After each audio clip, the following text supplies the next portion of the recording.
Hello, and welcome again to Living English. Today, we look at how to talk about what you hope for the future, and also a very small but very important word, if. But first, let's see today's episode of Sisters and Brothers. Now that Anne has found her brother and is going home, she has time for just one more meeting with her friend Sarah and Sarah's brother Steve. Here it is.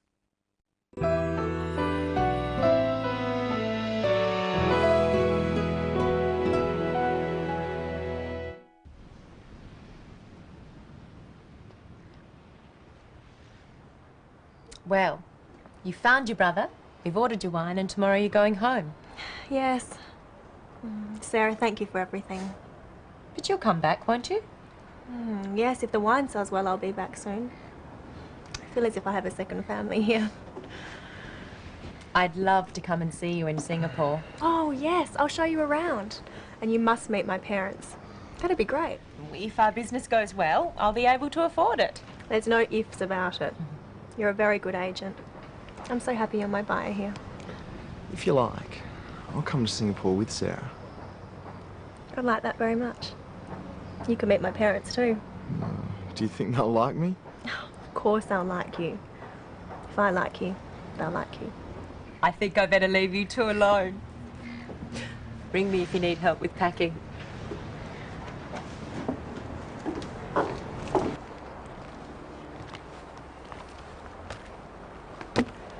I've only just met you, and now you're leaving.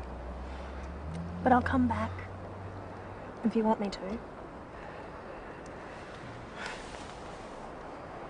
Let's look first at ways of expressing hopes for the future, telling someone what you would like to happen or wish to happen.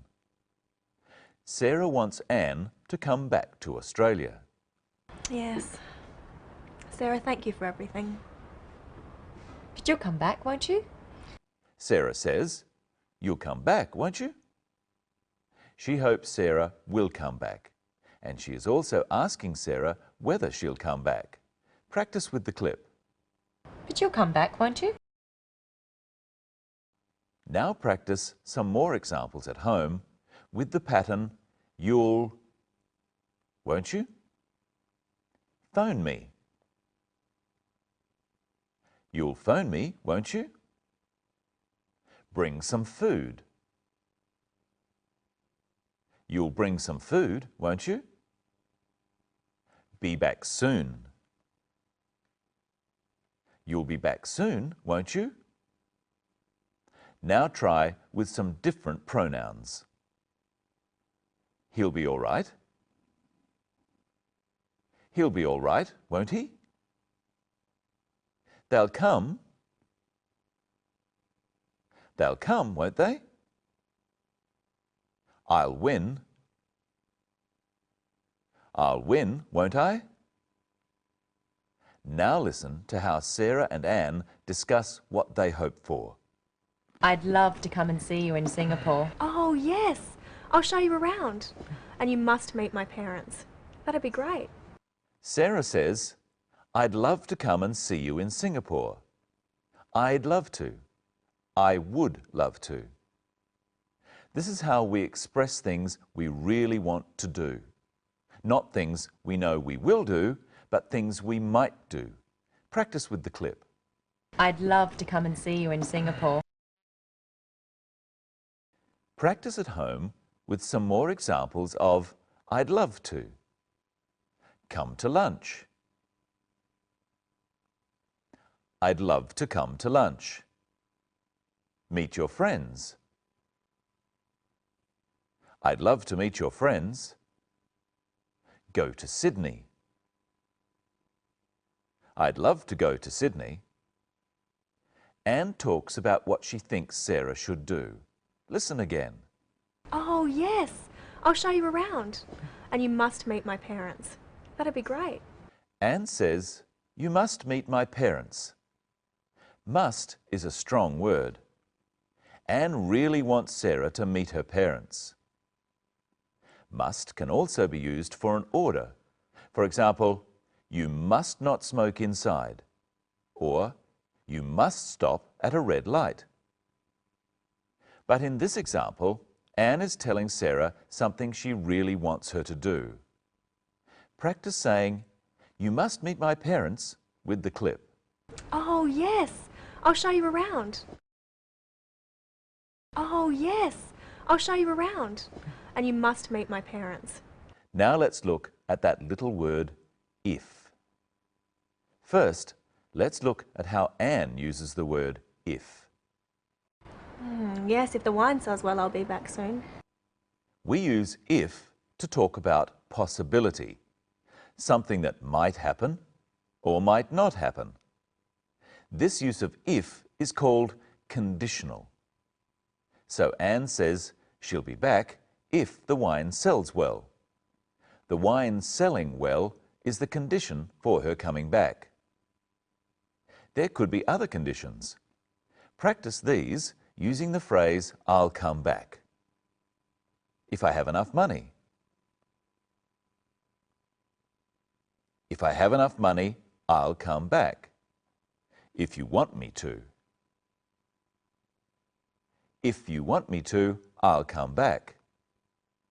If business is good. If business is good, I'll come back. Anne is not sure that the wine will sell well.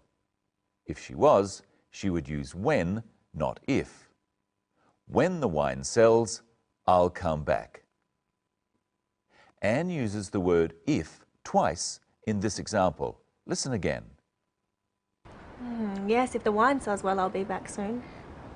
I feel as if I have a second family here. Anne says she feels as if she has a second family. As if is the same as like.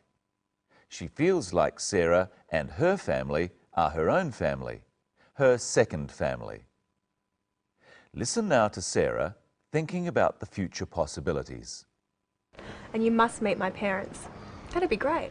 If our business goes well, I'll be able to afford it. There's no ifs about it. The condition of Sarah being able to afford to go to Singapore, of having enough money, is business going well. What does Anne say about this? There's no ifs about it. Anne says there are no ifs about it. This means she is quite certain that business will go well, and Sarah will come to visit. Well, there are many more examples of if in this episode. It's a very iffy episode. Let's look at some more. First, what is the condition for Steve coming to Singapore? If you like, I'll come to Singapore with Sarah. The condition for Steve coming to Singapore is Anne wanting him to. And what is the condition for Anne's parents liking Steve? Of course I'll like you. If I like you, they'll like you. The condition for Anne's parents liking Steve is that Anne likes Steve. And of course, we know that Anne does like Steve. Anne is really saying here that she does like Steve, so her parents will too. She could say, "I like you, so my parents will like you too." Hello, Michelle. Hello, Brenton. Hello, everyone. What do you think will happen if Anne and Steve get together? I think I hear wedding bells. And what have you got for us today, Michelle? Some experiments. First, I've got a balloon.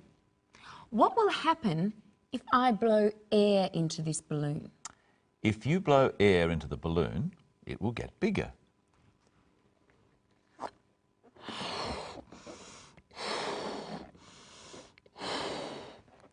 You're right. And I'll get tired. Now I've got a balloon blown up. What will happen if I let the balloon go? If you let the balloon go, it'll fly across the room.